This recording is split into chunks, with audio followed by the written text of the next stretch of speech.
Hello, I am Mary Beck with Realty Executives. I am a senior real estate specialist, and this is Julia Estrom from Collins and Estrom's Law Office, and she is an estate attorney, law attorney, elder law attorney, probate. She does it all. But today we are here to help you, and we are going to do this presentation called Moving in the Right Direction. The presentation is really based on two books, and it is from a mentor of mine over in Milwaukee, Wisconsin. He actually wrote these two books, and so this presentation is built on moving in the right direction and guiding your parents. So what is the best medicine for us? It's laughter. And it is free, so if you keep laughing, you will stay younger. Many of us come to a point in our lives where a move from a family home makes good sense. Seniors are often reluctant to make a move, citing the fear of change and of the unknown. What are the three biggest fears of our future? Do you have any idea?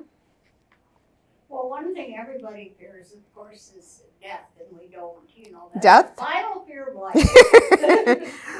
Well, it is actually 44% fear health, 26% fear finances, and 26% fear loneliness. So what's holding us back? Well, the fear of the unknown. From a survey of 700 seniors, why do we procrastinate, right? So biggest part is the fear of change, moving to a strange surrounding, making the wrong decision. Nobody wants to move twice. 26% fear of downsizing. Too much work. The thought of getting rid of all the treasures that you have collected can almost paralyze a person, right?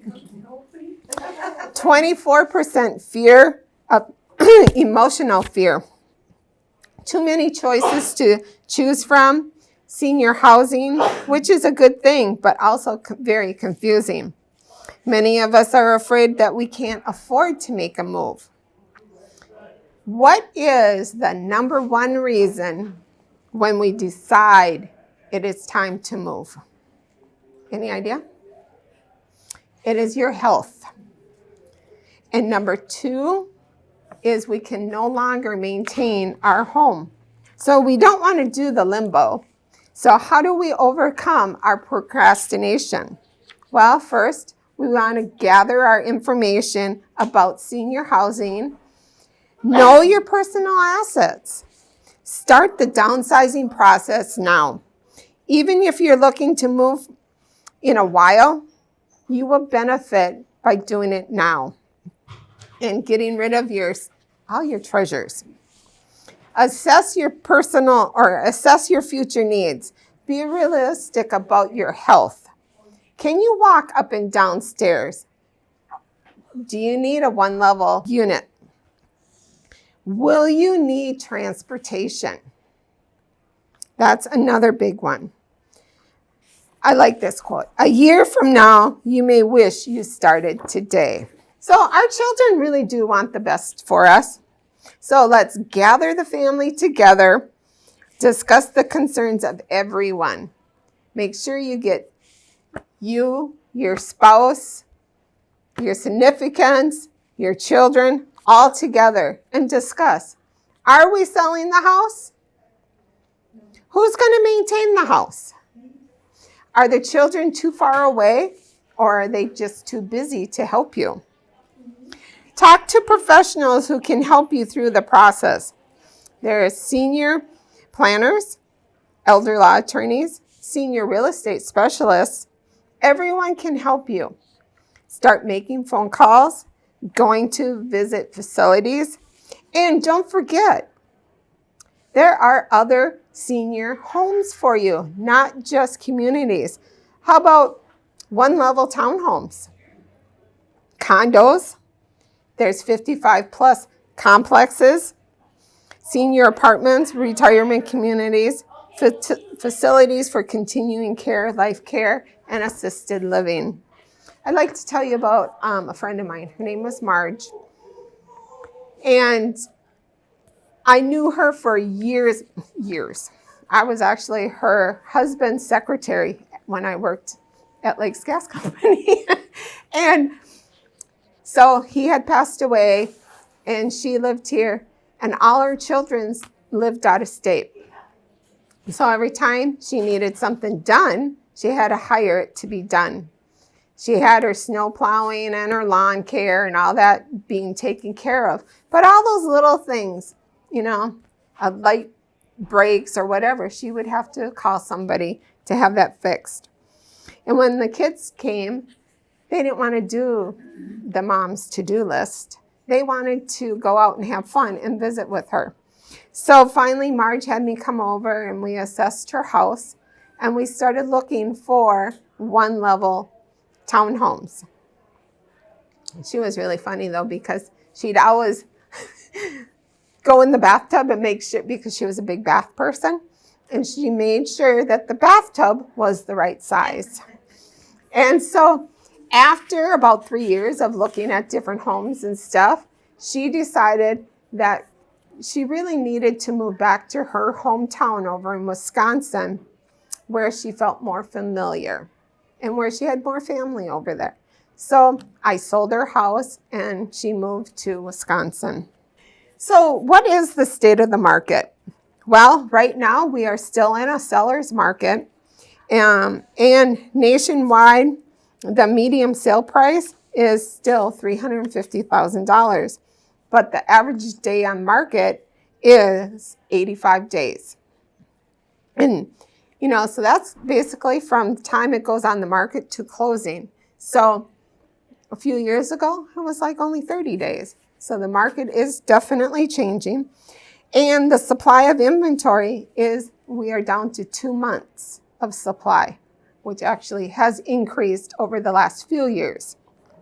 The normal selling is 4 to 6 months of inventory. So who are buying our houses today? Well, this is really weird and interesting at the same time. In 2024, the home buyer statistic, the first-time home buyers made up of 26%, and the first-time home buyer average age was 38 years old. And they were purchasing homes about $357,000. And they're looking at a home about 1,800 square feet, 3 bedrooms, 2 bathrooms, which was built in about 1985. And the average sale price, $336,000 to the $350,000 mark. But the baby boomers today are buying 42% of the homes out there. And then they are also buying, millennials are also purchasing. So why are the baby boomers and the millennials fighting over homes? Number one, the baby boomers have the money. They have the cash because they're selling their pre-existing homes and purchasing a home, where the millennials have school debt and they need to get a loan to do that. And then we do have the Gen and Xers coming in at about 24% of that. What's the age range? The millennials, No, Gen Xers.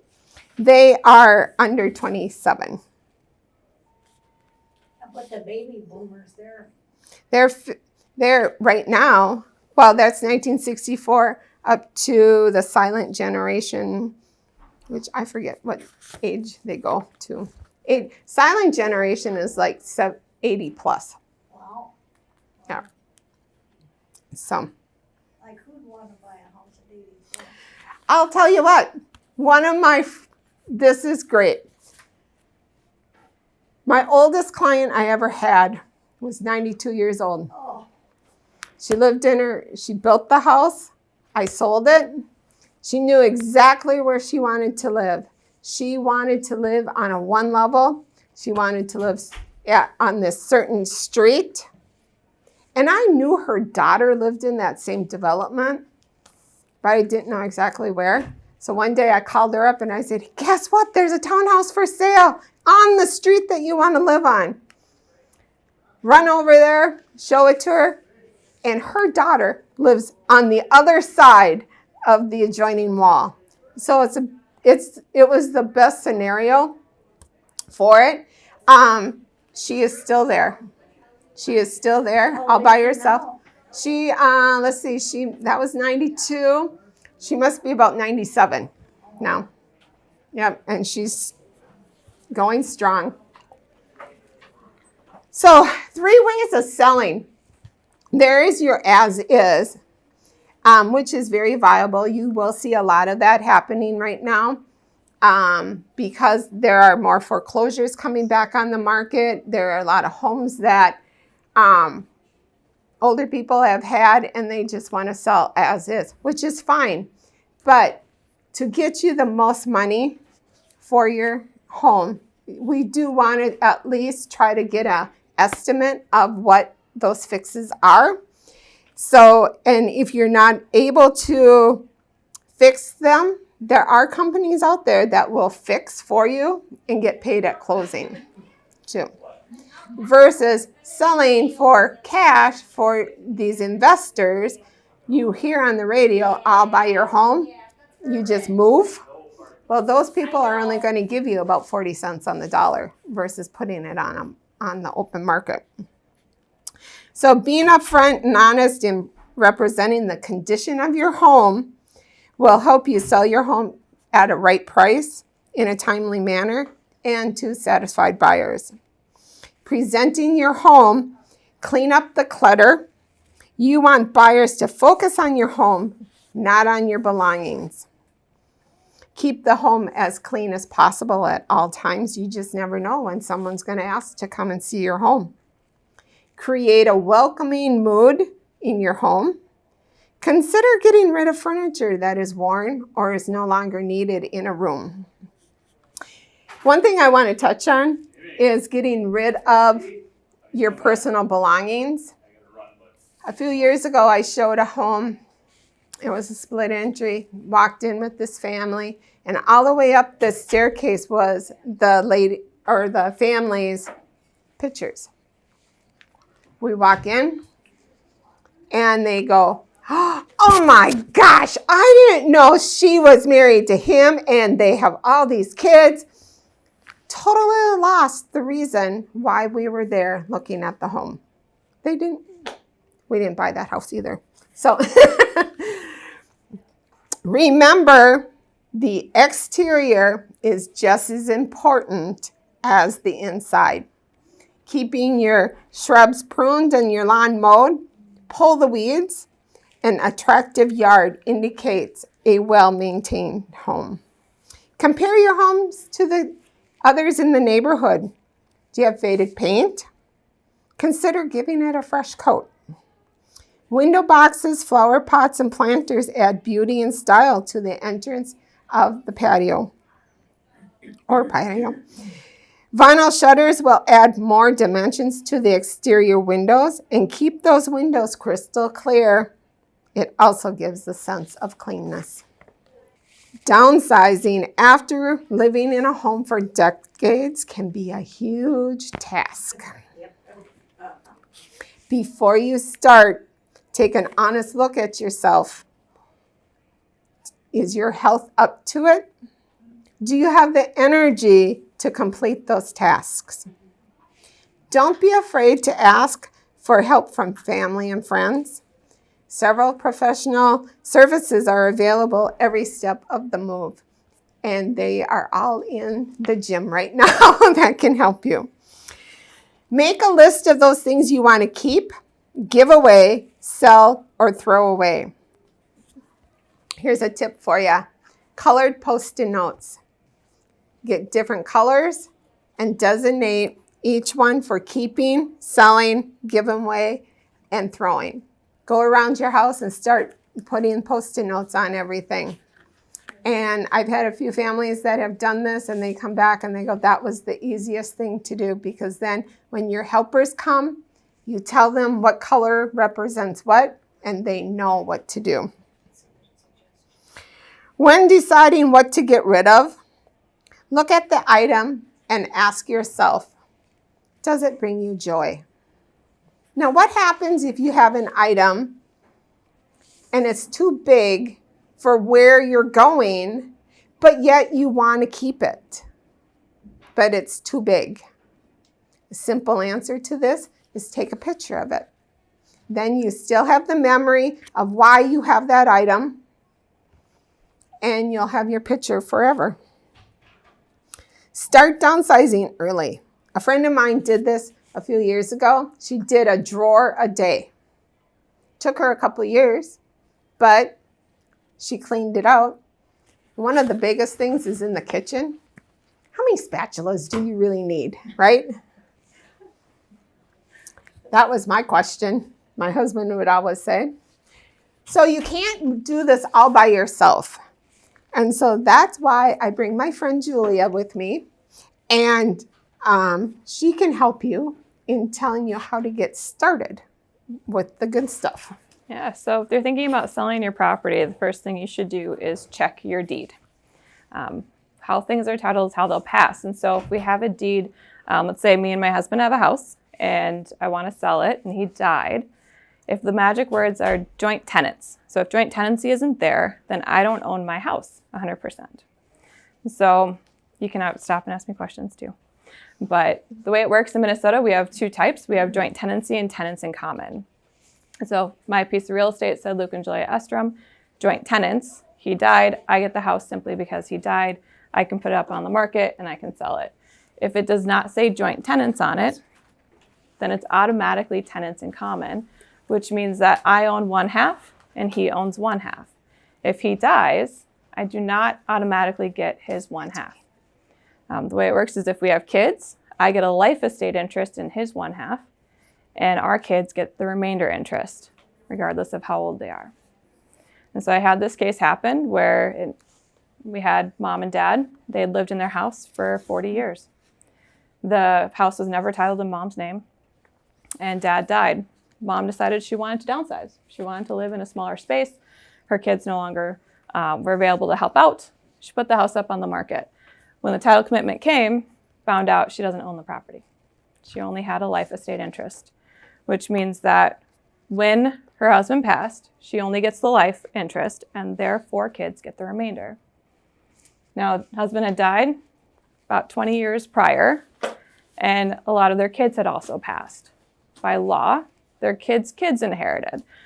And it's 1 to buy, 2 to sell. So whenever you're married, you need to have both signatures of the person and of their spouse. We had 20 people that had to get along in order to sell the piece of real estate for mom. Now, if we had had a will, which wills do not get you out of court, but if the will said everything went to the surviving spouse, then we would have had gone through probate, but then mom would have had the house 100%. If it had the magic words joint tenancy, we wouldn't have had that problem either.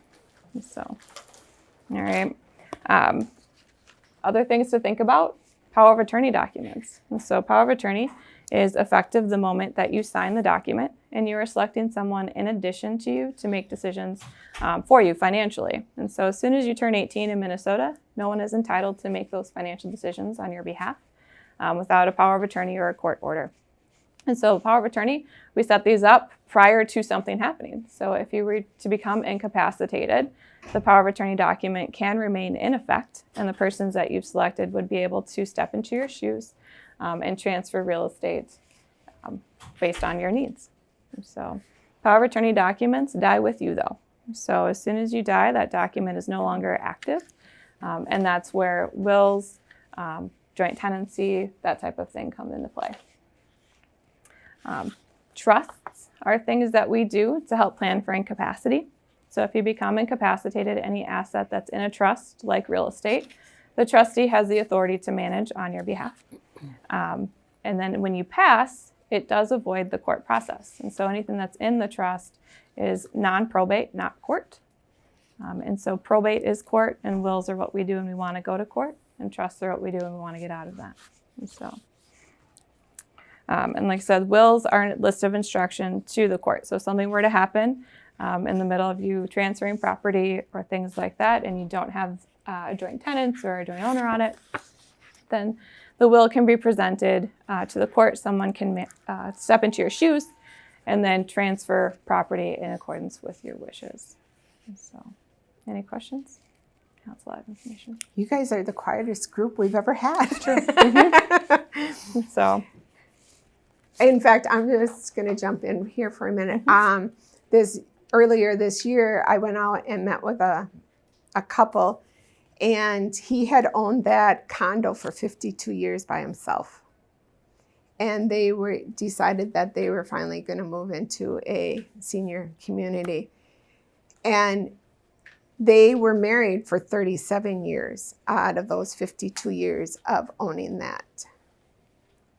Unfortunately, about a month afterwards, we signed the paperwork. She passed away.